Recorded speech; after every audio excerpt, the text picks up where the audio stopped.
Bismillahirrahmanirrahim. Assalamualaikum warahmatullahi wabarakatuh. Selamat datang kembali di channel Adi Setiawan, dan kali ini kita akan membahas salah satu distribusi Linux yang menarik lagi. Ini adalah MX Linux. Untuk Anda yang baru pertama kali mendengar tentang MX Linux, ya Anda bisa mengunjungi website resminya di mxlinux.org, di mana di sini ada 3 jenis tampilan yang bisa Anda pilih, yaitu XFCE, KDE, dan Fluxbox. Nah, tentang MX Linux sendiri, MX Linux merupakan sebuah project bersama antara Antix dan MX Linux Communities. Berarti ada dukungan dari distro Linux lain yang bernama Antix juga, yang cocok untuk hardware lama. Dan tentu saja di sini fokusnya adalah desktop yang efisien dengan kestabilan yang tinggi. Performanya juga solid karena MX Linux ini menggunakan basis Debian. MX Linux yang kita bahas kali ini adalah MX Linux 21.3. Kodenya masih Wildflower, alias sama dengan MX Linux yang terakhir kali saya review. Jadi lebih ke arah update internal softwarenya, meskipun secara basis ini masih menggunakan basis Debian 11.6. Nah, untuk desktop environment-nya sendiri, flagship dari MX Linux adalah XFCE. Ya, XFCE is our flagship. Kemudian ukurannya termasuk ringan, dan kalau Anda mendownload yang versi XFCE ini, file ISO-nya hanya 1,8 GB, tetapi yang hanya 1,8 GB itu ternyata di dalamnya menyimpan banyak sekali tools dan customisasi yang ya tentu saja seperti kok bisa sebanyak ini toolsnya bisa muat di file ISO yang hanya 1,8 GB. Ya, nanti kita akan cek lebih lanjut. Kemudian ada juga yang menggunakan desktop environment KDE. Untuk Anda yang menginginkan desktop environment dengan tampilan yang ya lebih ke arah transparan, lebih ke arah customizable-nya mungkin sama dengan XFCE, tapi ini lebih terkesan lebih modern daripada XFCE. Kemudian untuk Anda yang membutuhkan tampilan yang lebih ringan lagi, Anda bisa memilih yang menggunakan Fluxbox. Ya, fokusnya pada low resource use dan elegance, meskipun ya mungkin tampilannya untuk pemula agak sedikit membingungkan, tapi secara prinsip ini tetap bisa digunakan dengan mudah. Oke, kemudian kalau kita cek di distrowatch.com, MX Linux masih menjadi distro Linux yang paling populer secara hits per day-nya. Kemudian secara paket software di versi 21.3 ini, karena menggunakan basis Debian, tentunya kita tidak bisa terlalu berharap mendapatkan paket software yang paling baru. Jadi fokusnya lebih ke arah kestabilan, makanya di sini nyaris tidak ada yang berwarna hijau, hanya 1-2 saja. Tapi tetap itu sudah sangat cukup untuk keperluan kita sehari-hari. Ya, di sini rilis modelnya semi rolling, kemudian masih mendukung arsitektur i386 selain x86 tentu saja. Lalu untuk kernel Linux-nya, ketika kernel Linux yang terbaru sudah 6.31, di sini masih menggunakan 5.10, khasnya distro yang menggunakan basis Debian. Ya, 5.10, 5.15 itu masih dipakai di kebanyakan distro Linux yang berbasis Debian. Untuk ratingnya sendiri, di sini MX Linux memiliki rating 8,5 dari 1.600-an review. Jadi sudah terkenal stabil dan mendapatkan review yang positif untuk sekian banyak review. Jadi tidak ada alasan untuk tidak mencoba MX Linux ini. Baik, kita close. Ketika kita pertama kali menjalankan MX Linux dengan mode live USB, ya MX Linux ini bisa dijalankan tanpa menginstalnya terlebih dahulu. Kita akan disambut dengan MX Welcome seperti ini. Aplikasi yang berawalan MX ini berarti aplikasi yang didesain oleh tim MX Linux, berarti spesial ada di MX Linux. Welcome, di sini kita bisa mengakses menu install, FAQ, user, wiki tools, tweak, forum, video, contribute, compiler app, dan tournya. Lalu kita juga bisa mendapatkan informasi tentang sistem yang ada saat ini. MX Linux-nya 21.3, Debian version 11.6, sementara yang terbaru baru rilis 11.7 kalau tidak salah. Tapi XFCE nya ini modern 4.18 dan didukung sampai Juni 2026 ya, sebuah update support yang sangat panjang. Sebagai gambaran, di smartphone Android kita kadang dukungannya hanya 2 tahun. Nah di sini supportnya bisa sampai 2026, masih 3 tahunan untuk sebuah distro Linux yang ya modelnya semi rolling seperti itu. Oke, kemudian untuk sistemnya, ini adalah sistem yang saya gunakan. Saya menggunakan Core i5 generasi 7 dan ini ada di VirtualBox dengan alokasi RAM 4 GB. Ya, kira-kira seperti itu. Kemudian untuk mode live ini kita bisa menggunakan user demo, passwordnya demo, atau super usernya root, passwordnya root. Untuk tampilan user interface awalnya seperti ini.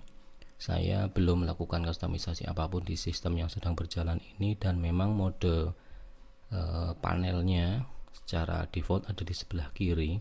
Jadi start menu ada di sebelah bawah, kemudian untuk mengakses power, logout dan sebagainya ada di pojok kiri atas.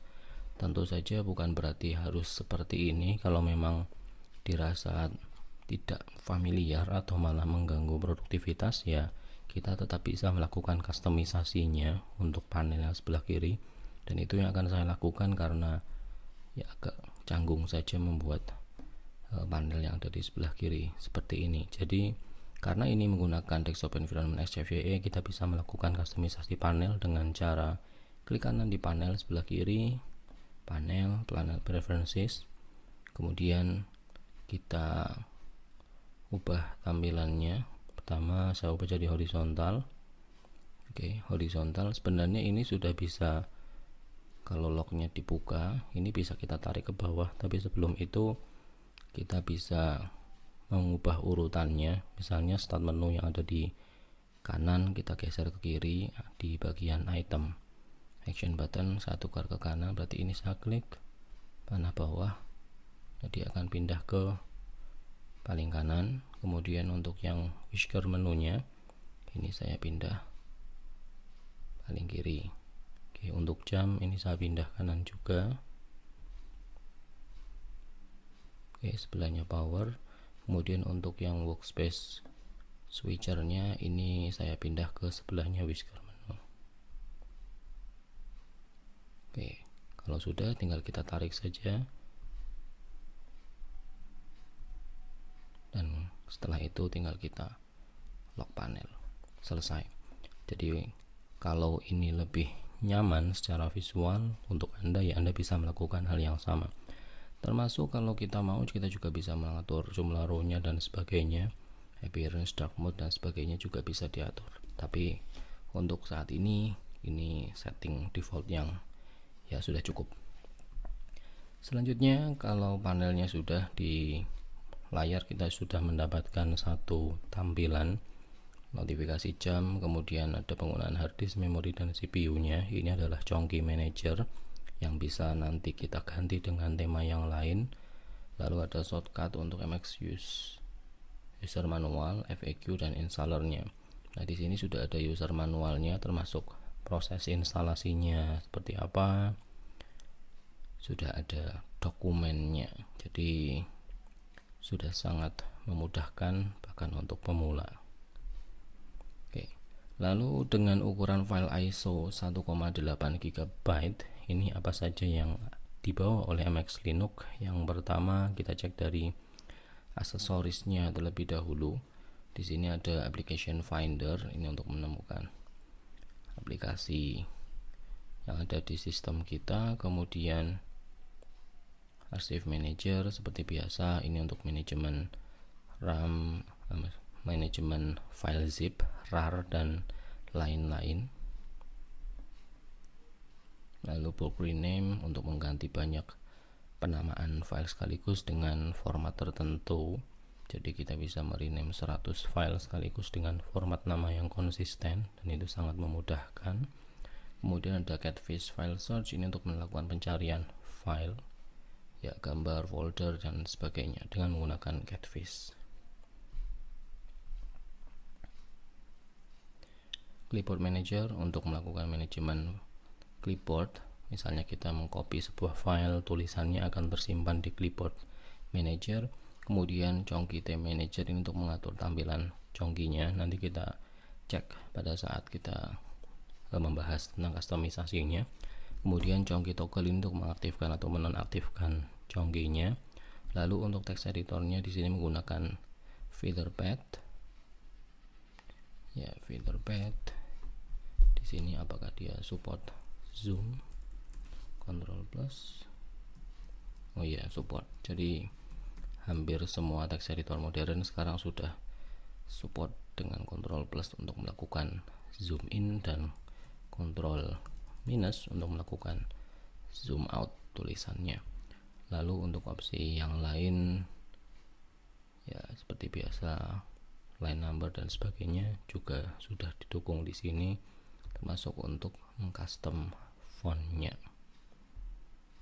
Oke, secara fungsionalitas sudah dapat, dan kalau misalnya Anda butuh text editor yang lebih profesional, Anda bisa menginstal Visual Studio Code dengan sangat mudah. Toh ini menggunakan basis Debian, jadi cara instalasinya akan sama seperti cara menginstal paket-paket Debian seperti yang ada di Ubuntu, Linux Mint, Deepin dan sebagainya. Ya, kemudian di bawahnya ada kalkulator. Ya, kalkulator, dan di sini juga support scientific mode dan ada paper mode juga.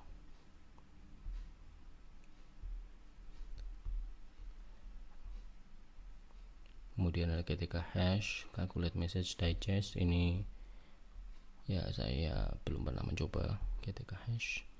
Computing message digest or checksum, pengecekan checksum kalau kita mendownload sebuah file dari internet, kira-kira seperti itu. Kemudian di bawahnya masih ada banyak iDevice Mounter untuk mounting iPhone dan iPad. Ini saya tidak bisa praktek karena saya tidak punya perangkatnya. Kemudian ada configure light GM GTK, creator setting, lagi backup untuk membackup. Kemudian menu editor ini untuk mengcustom menu apa saja yang akan tampil. Kemudian untuk file manager, selain file manager yang berbasis GUI, di sini juga sudah ada file manager yang tampilannya lebih klasik, yaitu Midnight Commander. Jadi kalau misalnya Anda menjalankan ini, ya teman Anda yang belum tahu barangkali akan mengira Anda seorang hacker seperti itu, karena secara tampilan ini terlihat sangat nerd, sangat klasik, meskipun sebenarnya ini hanyalah sebuah file manager. Ya, tinggal enter, nanti masuk, back lagi, ya kira-kira seperti itu. Kemudian di bawah Midnight Commander, Commander Editor, MX Updater sesuai namanya. Di sini untuk mengupdate MX Linux-nya. Kemudian Note, ini berarti support sticky note yang ada di layar. Apakah bisa di custom fontnya atau tidak? Tidak ada. Ya, jadi ini lebih basic daripada sticky note yang ada di Linux Mint yang kemarin saya bahas.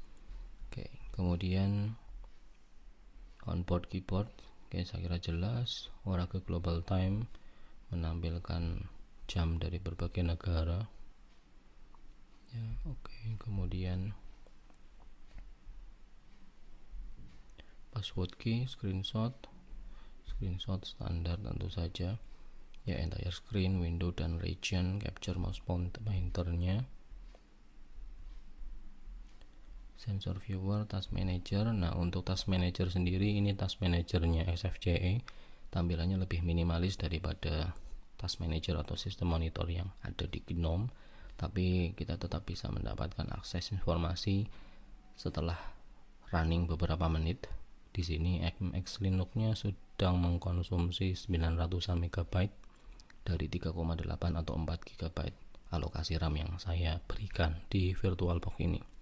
Jadi tetap sangat hemat, dan MX Linux itu ketika saya coba di laptop saya benar-benar dingin. Jadi secara power dia tidak terlalu rakus power, jadinya suhu komputernya lebih terjaga.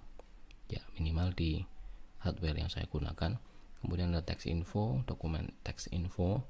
Lalu untuk file manager yang asli, yang normal dalam tanda kutip, di sini ada tunar file manager bawaan dari XFCE. Oke, versi 4.18.1 sudah sangat update karena ini 2022.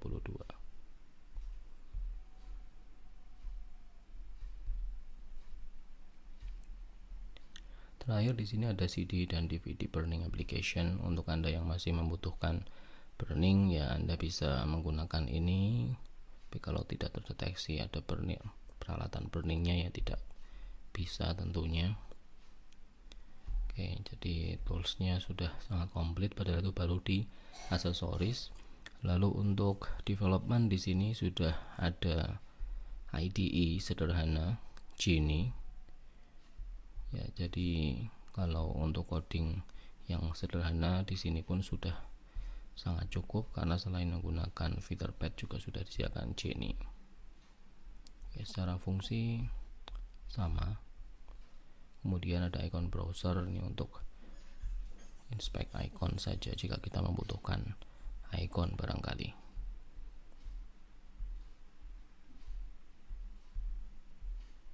Oke, itu development. Kemudian untuk games di sini ada 4 game yang di bawah. Ada L Breakout, kemudian ya tampilannya seperti ini.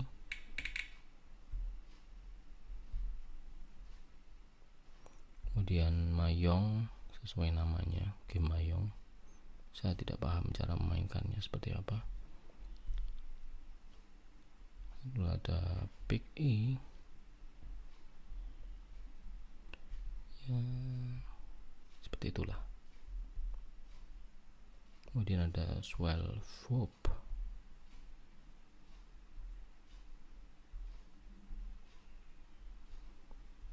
ya semacam Tetris tapi versi yang lain. Ya cukup lumayan untuk mendapatkan hiburan sedikit demi sedikit. Ya, grafik di sini ada dokumen scanner, ada Gtam untuk viewer image, kemudian ada Last Paint, sesuai namanya Paint, berarti ini semacam Microsoft Paint tapi dengan tampilan yang sedikit lebih kompleks dengan opsi yang mungkin lebih banyak. Lalu di sini juga sudah ada LibreOffice Draw, berarti sudah membawa LibreOffice Suite di dalamnya. Ya, sama fungsinya untuk drawing chart, kemudian gambar sederhana dan sebagainya. Untuk internet, Firefox sudah jadi standar wajib. Kemudian ada GNOME PPP, MX Viewer untuk dokumen viewer, kemudian Mozilla Thunderbird untuk membaca email, dan Transmission untuk mendownload file torrent. Lalu untuk multimedia di sini sudah sangat lengkap, karena untuk musik playernya sudah ada Clementine, kemudian video playernya sudah ada VLC, dan secara multimedia codec sudah ada by default. Oke, jadi untuk multimedia tidak ada masalah. Sisanya ini ada webcamoid untuk mengambil foto dan video menggunakan webcam. Ya, sisanya ini tambahan sajalah. Lalu ada MX Tool, tools yang memang dibuat untuk MX Linux. Sekilas tadi sudah ada beberapa yang kita bahas. MX Linux, about MX Linux, brightness, CRO, CLI, apt package manager untuk menginstal Debian package, dep installer ini juga sama prinsipnya, disk manager, format USB, ID device monitor tadi sudah, job scheduler untuk mengatur cron tab yang akan jalan, live USB kernel updater, ya ini update kernel pada live USB. Kemudian ada MX boot repair, clean up, codec installer. Kemudian ada MX Chonky, change detail of desktop system monitor, datetime, fix GPG, USB maker. Ya, sangat banyak yang berawalan MX, berarti memang timnya sangat serius dalam mengembangkan MX Linux ini. MX Remaster CC untuk membuat live persistent dan remastering tool. Ya, ini nanti bisa Anda pelajari saja untuk remastering seperti apa. Repo manager, snapshot, membuat live snapshot pada running system yang kita punya, sistem sound, kemudian MX tool keseluruhannya, kemudian MX tour. Ya, bahkan untuk kita mengeksplor MX Linux saja sudah ada tournya seperti ini. Jadi secara dokumentasi ini sudah sangat lengkap sekali. Ya, apa yang tadi saya sampaikan di sini pun bisa diakses.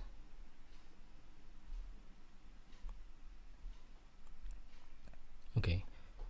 Dan sekali lagi saya ingatkan, ukuran file ISO-nya ini hanya 1,8 GB, tapi segini banyak fitur yang dibawa. Oke, user manager, NVIDIA driver installer. Ya, ini mungkin untuk Anda yang menggunakan NVIDIA bisa mencobanya. Saya tidak punya, jadi tidak bisa mengetesnya. Kemudian ada quick system info, sistem keyboard, dan sistem lokal. Ya, sangat banyak, dan ini akan seharian kalau dibahas secara detail. Untuk Office di sini by default secara umum sudah ada foliate untuk menampilkan e-book dan sudah ada LibreOffice Suite untuk aktivitas per-officean Anda. Dan meskipun masih versi 7, karena sekali lagi ini basisnya Debian, jadi bukan yang paling baru secara paket software, tapi ini sudah sangat cukup. Tinggal Anda tambahkan Microsoft Font, maka sudah bisa untuk keperluan perkantoran sehari-hari. Lalu di menu setting seperti biasa untuk penampilan, kemudian menambahkan aplikasi baru, setting workspace. Ya, Synaptic juga sudah ada di sini, bisa Anda lakukan. Kemudian untuk sistem juga ini basically hampir sama dengan yang tadi. Ya, sudah sempat beberapa kita review. Baik, selanjutnya untuk customisasi. Dengan ukuran 1,8 GB, sekali lagi di sini akan ada sangat banyak customisasi yang bisa kita lakukan. Yang pertama, kita cek wallpapernya. Di sini desktop setting. Kemudian untuk wallpaper, karena ini masih seri Wildflower, berarti masih membawa paket wallpaper yang sama dengan versi Wildflower 21 yang rilis sebelum ini. Ya, wallpapernya lebih ke arah apa ini, klasik ya, kira-kira seperti itu. Kemudian dari sini kita bisa mengatur appearance-nya, GTK style-nya kita ganti, arc darker, arc lighter, kemudian blackbird dan sebagainya. Untuk icon di sini juga sudah ada dua tema atau dua icon yang populer, yaitu Papyrus dan Numix. Jadi secara customisasi tampilan sudah tidak perlu menginstal lagi pun ini sudah sangat cukup, baik mode light maupun dark. Kemudian ada juga Chonky Manager. Ya, yang sedang aktif di sebelah kanan ini adalah Chonky yang MX Chowan Tangram. Ya, hilang, dan sampai ke bagian bawah ini ada berapa puluh opsi yang bisa kita gunakan. Tinggal kita klik saja, maka kita bisa mendapatkan tampilan yang sesuai dengan keinginan kita. Ya, seperti itu. Dan mencoba ini akan bisa seharian juga.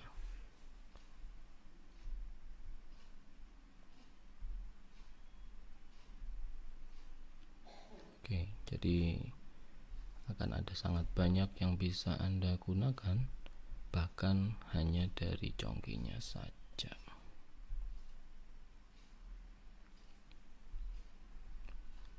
Oke, sementara saya off-kan dulu. Kemudian untuk menambahkan aplikasi baru, di sini tentu saja kita bisa menambahkan aplikasi dengan MX Package Installer maupun Synaptic Package Manager.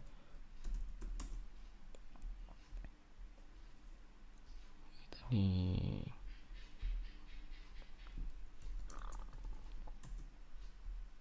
ya, super user root, passwordnya root, bisa Anda gunakan itu. Kemudian atau bisa juga menggunakan Synaptic Package Manager. Ya, kenapa tidak mau demo? Oh iya, ini demo. Jadi user yang dipakai sementara demo karena belum saya install di sistem, dan Anda bisa menambahkan aplikasi di sini kalau menggunakan Synaptic Package Manager. Kemudian kalau menggunakan yang tadi MX Package Installer demo, ya di sini sudah ada daftar aplikasi yang direkomendasikan oleh tim MX Linux. Popular application-nya bisa kita pilih di sini. Butuh wallpaper, sudah ada MX wallpaper yang versi jadul yang mungkin bisa Anda tambahkan untuk untuk lebih menunjukkan kesan retronya. Kemudian theme-nya group theme juga ada, audio, Audacity dan sebagainya pun semuanya ada. Browser Chromium, Google Chrome bisa Anda install dari sini selain di download secara manual tentu saja. Ya, seperti itu untuk menambahkan aplikasi baru.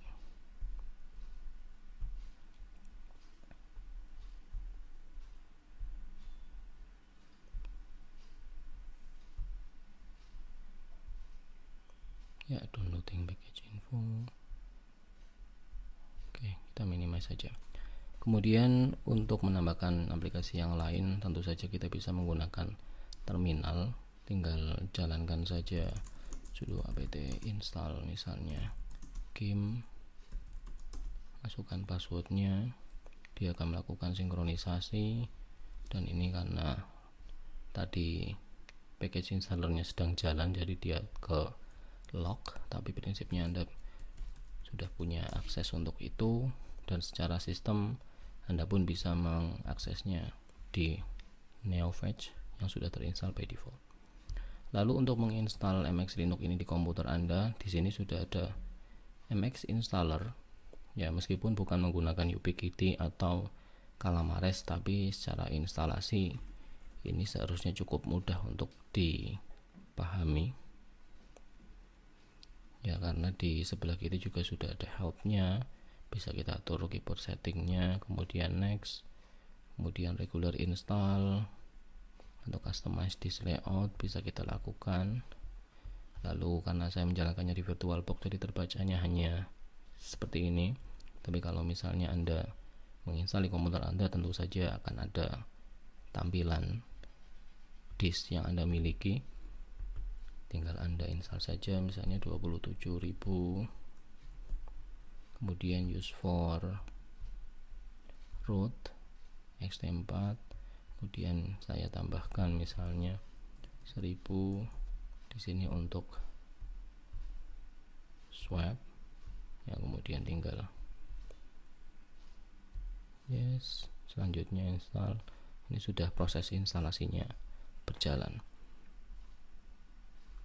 Oke, jadi seperti itu untuk proses instalasi MX Linux. Tinggal Anda tunggu sampai selesai, diikuti tahapan-tahapan berikutnya.